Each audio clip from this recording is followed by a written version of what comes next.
Yo, yo, yo, what's going on, everybody? It's your boy Los. What's going on, y'all? It's your boy Jo. We coming back at y'all with some more women's college basketball talk. We got a special guest today, TALIA Von Oelhoffen, TVO, if you don't know. We appreciate you tapping in with us, man. How you doing? I'm doing good. I'm glad you said my name right. People don't always get it, but yeah, I'm doing good. So let's get back to the roots, man. When did you start playing basketball? I mean, I don't really remember a time not playing basketball. I have my sisters are 9 years and 4 years older than me, so I mean, they played from a young age, so I would just grow up watching them, and yeah, I had a ball in my hands like as early as I can remember. Did they used to bully you? They did when I was like younger, and then Ah, once I got to like middle school, it was a wrap. It was a wrap. so have you because you're a taller guard, right? I would definitely say you're a taller guard. Have you always been able to play that guard position, or was they trying to make you play like center and power forward when you was younger? No, I was always like point guard, Okay. guard. I could shoot like threes from like a really, really young age. So I was always out there. I never wanted to go down in the post. So do you consider yourself like a point guard or a combo guard? What would you say? I say combo for sure. Yeah.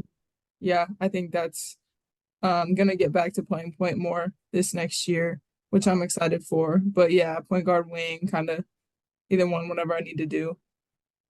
So when did you like when you were younger, when did it hit you like, all right, I'm kind of nice, like I could probably go D1? Like what age did that happen? Because I know you I put up a lot mean, of points in high I school. You think you put up a lot of buckets in high school, so I feel like yeah, it was like a very young age where I like knew that that was my goal. And then like yeah, probably around like middle school once I got on like the AU team I played for and we were on the I was on the Adidas circuit in like 7th or 8th grade.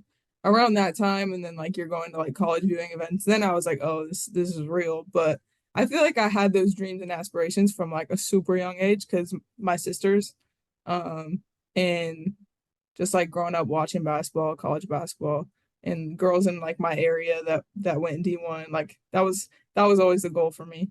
yeah, I feel like that's every kid's goal. You're like, yeah, I gotta go D1, gotta go D1. What was your recruiting process like? Like when did school start reaching out? I think around that same year that I got on like a circuit team, I think I got my first offer in like 8th grade, and then it really picked up like my freshman year. I just want to know. I just want to know. Were any East Coast schools on like the final list of schools? Because you seem like UConn a was, right? West Coast individual to the fullest. So you don't even seem like you would ever live on the East Coast.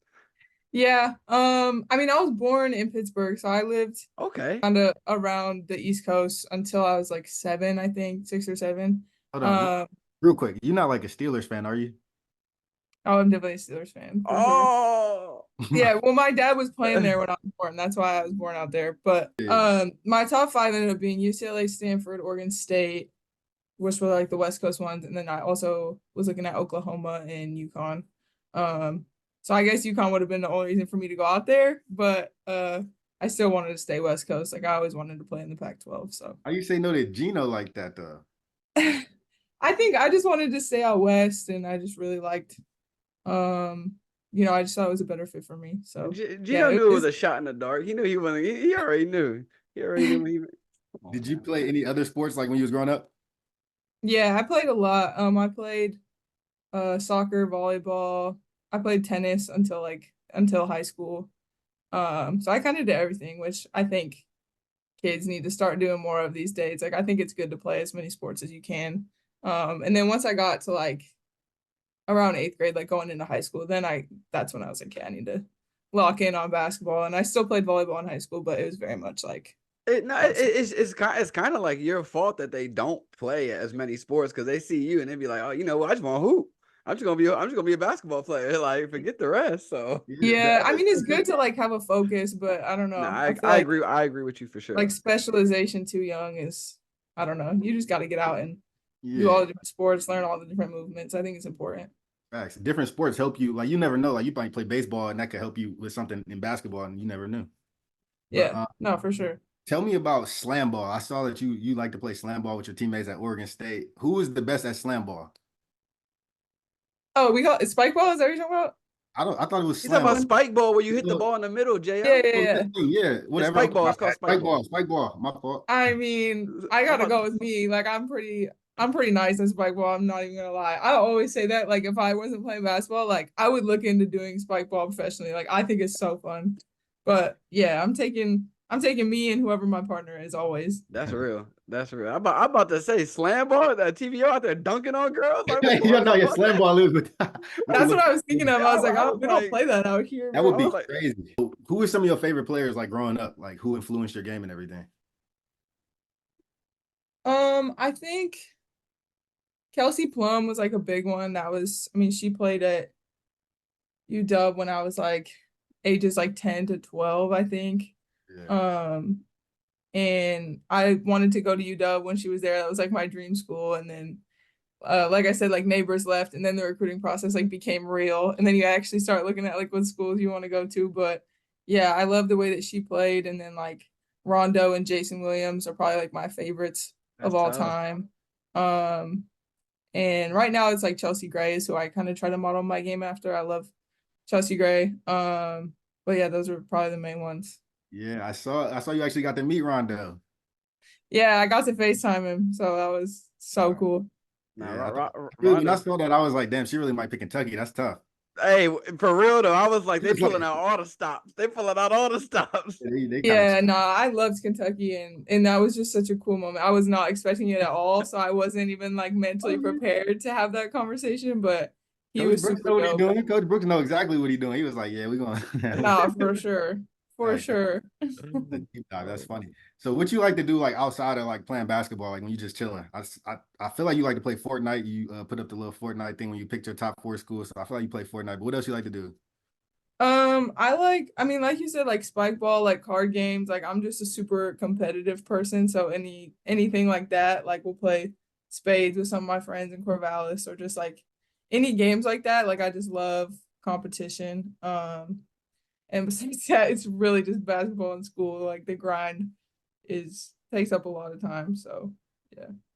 So I go ahead, Jay. Go ahead. Go no, you got No, you no, got. no, no. Nah, my Nah, question. because I'm gonna let you get into the USC stuff because I got kind of like a recruiting question. Actually, let me go get into it. Just ask her what All you right. ask. What process was more stressful, the initial recruiting process coming out of high school or the transfer portal recruiting process? Oh, I think like as a high schooler, I was very like I hated talking to coaches. Like I hated having to call coaches. Like I was just like young and immature and like you don't really know what questions to ask. You're kind of like ignorant to the whole process. So honestly, in high school, like that would stress me out like really Okay. bad. Um, but I think obviously the transfer process is like unique because that all happened in like 3 weeks, Hmm. maybe less. I don't even know. Um, so it's definitely a lot faster and more stressful in that way. But I also feel like I was way better equipped to like handle it, and I knew exactly what I was looking for, and like I'm older and all those things. So for me, I would say the high school one. But Okay. I think like on paper, if you really look at it, like you're making a really big decision about like your last year in Yeah. a span of like 3 weeks. So, but for me, like I had great options. Like if I would have ended up at any of the 4 schools, like I loved all of them, loved the coaches, and so it was really like I couldn't have gone wrong. And I ended up at a great place and a great fit. And so I'm just super excited. So I wouldn't say it was super stressful. That's cool. That's Yeah. cool. Do you ever like look back at high school and get upset that you don't have the state record for points? Yeah, for sure. I know I would have got it if I would have had a senior year, and that was like I think about that a lot, Yeah, honestly. that's one of those things you could take to the grave. Like I got well until somebody breaks it, but you like I had the record for most points in my state. Like that's something you could hold on to. So that would have been dope. That's kind of crazy, like how everything worked out for you. And you had to like make that quick decision. So how difficult of a decision was that for you? That honestly wasn't super difficult because like we weren't having a season, so even if I would have stayed, uh, I probably still wouldn't have broken it because we didn't even have a full season, and I don't even know how many games they played, but I would have had to average like way too many points. And there wasn't a state championship, which for me, like that's the whole point of high school basketball. Like I won it my sophomore year. I was trying to win another one, um, at the school that I transferred to, and so like after it was like there's not going to be a state tournament regardless because at the time we didn't even know if there would be a season, but it was like if there is, there's definitely not going to be a state tournament. So for me, it was just like I didn't see the point in that. And especially in preparing for college, like especially where I'm from, the league that I was playing in, like that's not helping me or preparing me for the Pac-12. Um, and everything's shut down. Like I'm not doing Yeah. much. I'm doing online school. Like I'm working out with my trainer like 3 times a day because I don't have anything else to do. Like, so I was kind of just like, why not? I want to go get ready, be around the girls, like learn. Especially like Scott has a very You got a lot of play. detailed like system. Yeah, it takes a while to like learn and adjust. So I was like, let me just go get a head start on that. But yeah, I definitely like had to give up a lot. Like I would have been McDonald's, they told me. And so like I remember getting the call that like, hey, if you go, like you can't, you're gonna be ineligible.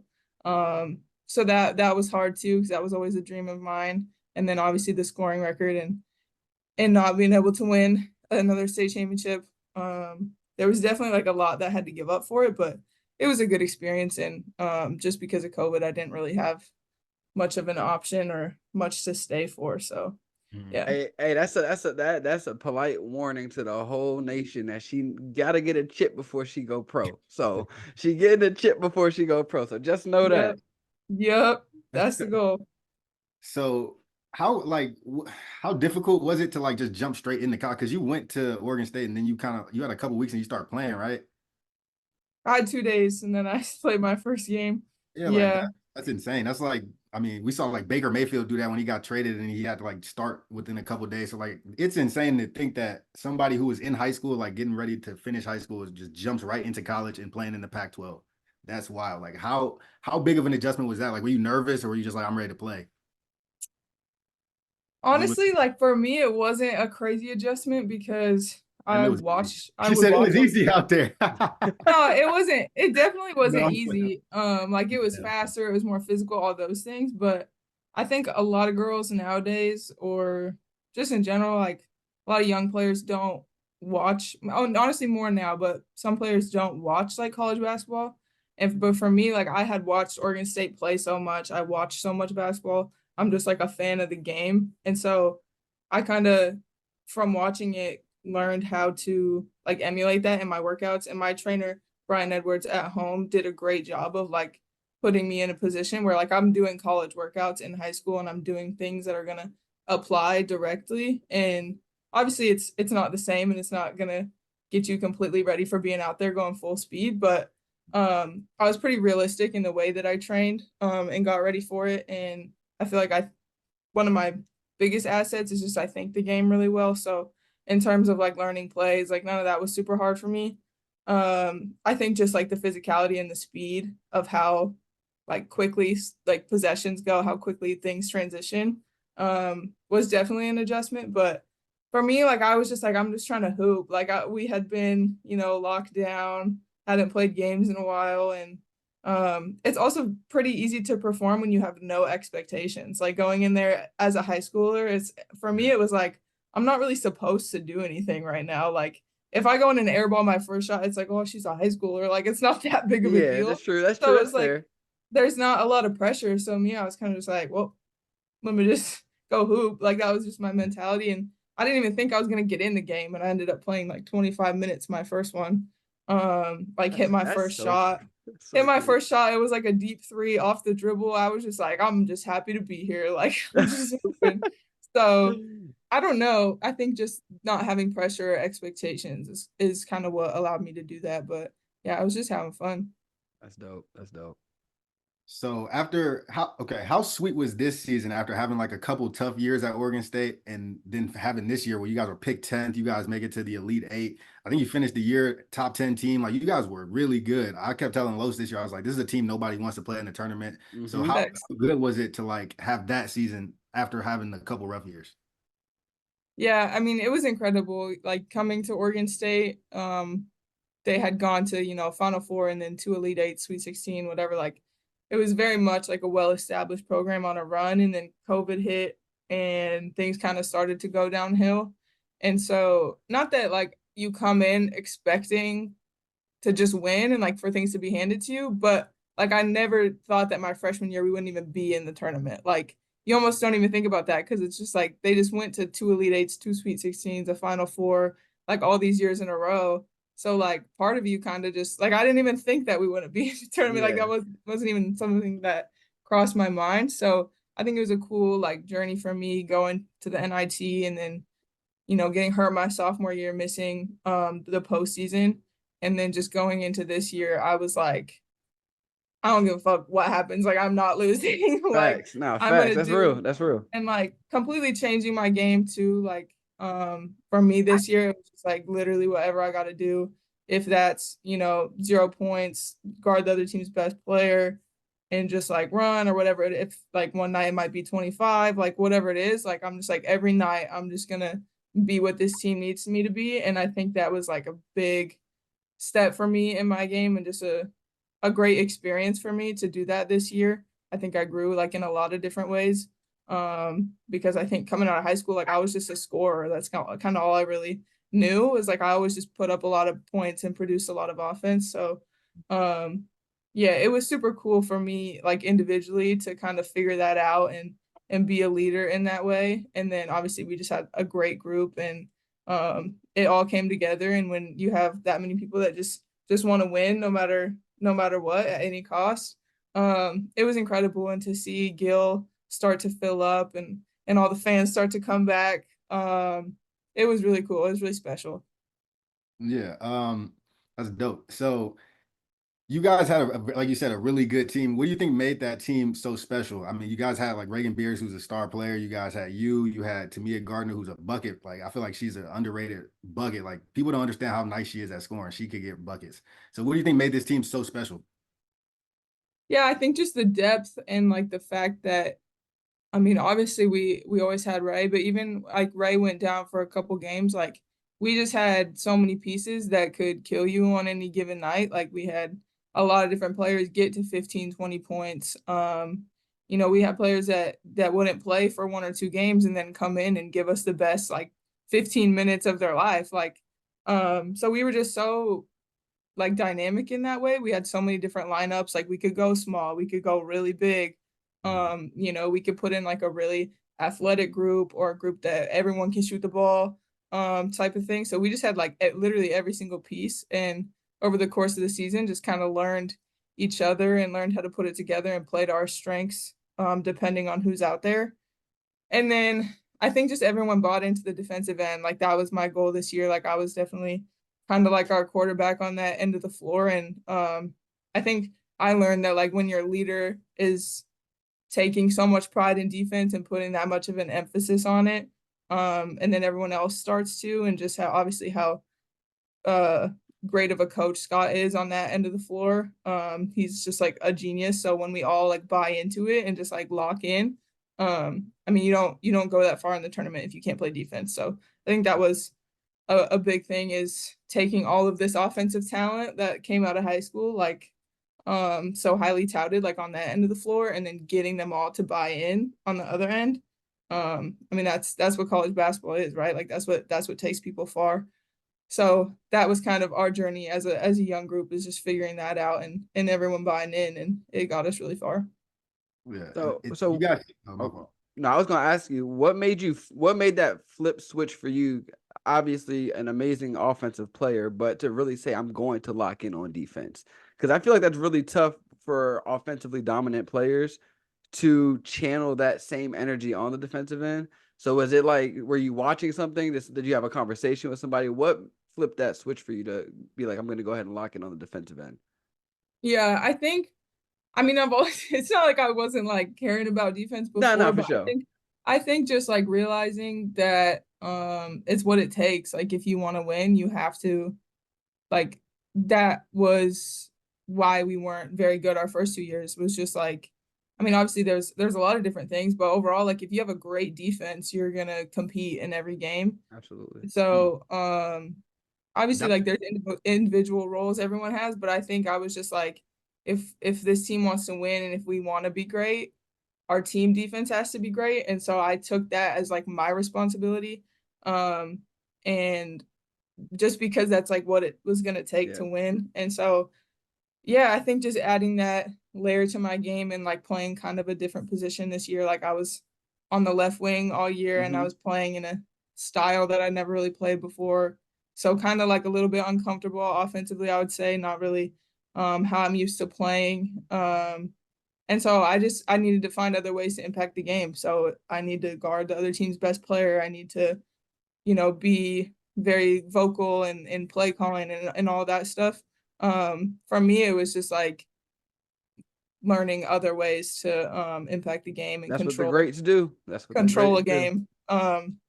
And so yeah, I think that was a huge step for me. So that's why I'm excited to go to USC, having experienced that kind of a year, and get back to playing in a fast-paced pro style system and be more comfortable offensively. I think like it'll all come together for me. So I'm really excited. We can move over to you picking your USC, like you just said. What went into that decision? I know you said the offense being in a pro style offense. You guys got a lot of talent coming into USC. So what went into that decision to pick USC? Yeah, I mean, there's so many things. I think Coach Lindsay is a player's coach. She lets you be you. And that was a huge thing for me entering the portal and just looking for somewhere I can go be myself and play more free. And I think just get ready for the W and preparing for the pros and playing in a style that's gonna, directly translate and get me ready. And they have their strength coach and another coach on their staff that worked in the W. So I think like basketball wise, but also just like strength in my body and getting ready to compete like at the level that you have to be at in the WNBA. And then obviously like the team that we're gonna have the opportunity to compete for a national championship in a great conference with great people like in LA. Going from Corvallis to LA is going to be a big change, like lifestyle wise. And so, and I think just what I was looking for, but then also what Coach Lindsay was looking for and her vision for me and how she saw me kind of fitting into the team. She was looking for a veteran combo guard that can, play the one and then, get off the ball to the wing because we have freshmen coming in, a freshman point guard, a very good freshman wing.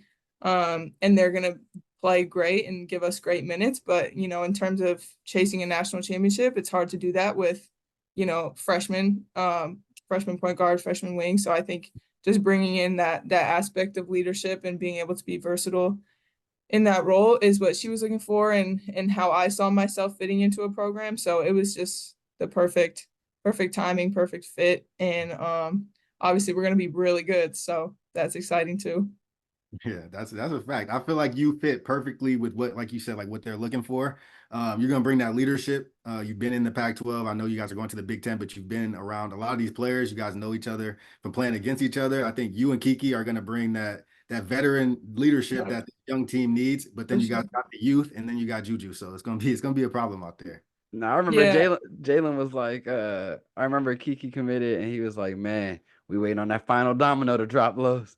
I And I was already knew like, this stuff. I've seen the vision. I was like, he bro, was like, he's like, wait on that final domino to drop. He's like, Yeah, TVO. it was so hard because me and Kiki committed on the same day. Or I mean, I knew I was committing like that Friday, and then we both ended up committing on Saturday, and she like announced it right away, but I kind yeah. of like had this deal that I was doing with Panini, so I was waiting. But like those 2 days were so hard to not like say anything. I think honestly most people knew, but like to not announce because I had been committed was honestly hard, but yeah, that was a great day, and I'm so happy that Kiki's coming too. It's gonna be fun. So I know you spoke about how serious you've taken defense. Who's some of the toughest players that you've had to guard, like in your career? Um, well, I mean, I think like my freshman and sophomore year, I wasn't as good of a defender, so people probably looked a little bit better than they should have playing against me. But I'll just stick to this year. I think I always say Hannah Jump just because of the way that Stanford ran that offense for her. And just like how physically demanding it was to guard her Yeah. with how fast Stanford plays. And she plays 40 minutes a game, so it's not like I was ever getting a break. It's like you're chasing her off screens for the whole shot clock, whatever, however long their possession is, and then you're doing that for 40 minutes. Like it's exhausting. And her release is so quick that you have to be like on her hip the whole time. Um, And so that was definitely like the hardest person for me to guard, I would say. But Frida Foreman is also up there. I She's like Frida. yeah. Similar Yeah. shooter. I feel like a lot of people, when you ask them like who's the toughest player for them to guard, they're going to talk about somebody who's going to try to ISO and score on them a lot. But like you said, chasing somebody around for 40 minutes, that's probably way harder because you got to be in shape. And somebody like Hannah Jump, she's not getting tired. She's going to keep running around the whole game. So I could definitely see how that would be. Yeah, and I think like obviously Juju's probably the best player, most skilled player that I've had that matchup. But like you said, like the game we played them at home, like that was my assignment, and it's a lot of ISO. So I'm like way more comfortable, just like you already have the ball, everything's kind of set, and we're just one-on-one. Like I'm pretty confident in being able to get a stop in that situation. So obviously Juju's great and probably the best player I've ever had to guard, but it's just a different way of looking at it, I guess I would say. I got you. I got you. So just a couple more questions. What is your thoughts on the landscape of just women's basketball as a whole? I feel like it's at the forefront. Everybody's super excited about women's basketball. So where are you at with it? How do you feel about it? I think it's great. I think I mean the content has always like been there and the product has always been there. So it's super cool that, you know, with social media and TikTok and whatever you want to say, like people are just like seeing it way more now, and it's just the visibility is increasing. And so I think especially in terms of like the W, like it's a very new thing. It's only 27 or whatever, 28 years old. So it's really just hitting that point of like the exponential growth. And so I'm super happy to be playing in this era where we're getting a lot more than the people that, you know, came before us and set the tone and led the way. But it's super exciting. I mean, even committing to USC, just the stage that I'm on now and just how much, I mean, Juju's played a big role too, right? Like players like her and like Caitlin and like Paige that are, you know, generational and kind of shifting the culture. It's super cool. And just to see how many people are tuning in and the respect that we're garnering, it's incredible. And I'm super happy. But also I think people need to understand that like there's been female hoopers. Like this isn't like a new thing where it's like, oh, people are like really starting to turn up now. I think it's just more people are watching it and the viewership's growing and we're being given a platform too. I think that's the important thing is you know, the growth like that doesn't happen if you're not on a platform where people can see it. And even you look at the preseason WNBA games, like people having to watch that on a live stream on Twitter is crazy. But so if you keep giving like women's basketball that platform, I think we're just gonna keep, you know, breaking records and doing numbers. So I'm excited for that to just keep growing. That's dope. Yeah. And like you said, at USC and LA, you guys are gonna be playing in front of a lot of stars. So it's gonna be cool. It's gonna be cool. I'm gonna give her a rapid fire real quick. I just want to ask you some random questions. You answer them. Are you ready? Yep. All right. Texting or talking? Talking. Okay. Favorite day of the week? Friday. Nickname your parents used to call you? Everyone just calls me T, honestly. Okay. T. Okay. How long does it take you to get ready? Not super long, like 10, 15 minutes from Okay. like going Okay. somewhere. Best candy? The caramel apple like sucker things. Oh my goodness. I have never heard. That's I a just first. got That's I a just got first. one of those yesterday. That's why I said that. Crazy. Oh. You a Steelers fan too? That's wild. Scale of 1 to 10, how good of a driver are you? Probably like a 5. Oh, okay. Can't get in the car with her. Okay. Okay. I've been Okay. told. Favorite city in the US besides the one you live in? LA. Okay. Okay. Two more. Invisibility or super strength? Invisibility. Okay. Would you rather be able to speak every language or be able to communicate with animals? With animals. Okay. Okay. I thought so. Right? I thought Yeah. so. I was sensing the energy. I could tell she's an animal Yeah. person. Because I could use that every day. Like I don't run into people that I speak like different that. I languages like every that. I day. like that. I like that. Well, that's all I had. We definitely appreciate you, TVO, for sure. You've been awesome. Yeah, I appreciate you having me. Thank you guys. No problem. There's been another one here with your boys over on SSN, and just like that, we out. Hey, we out.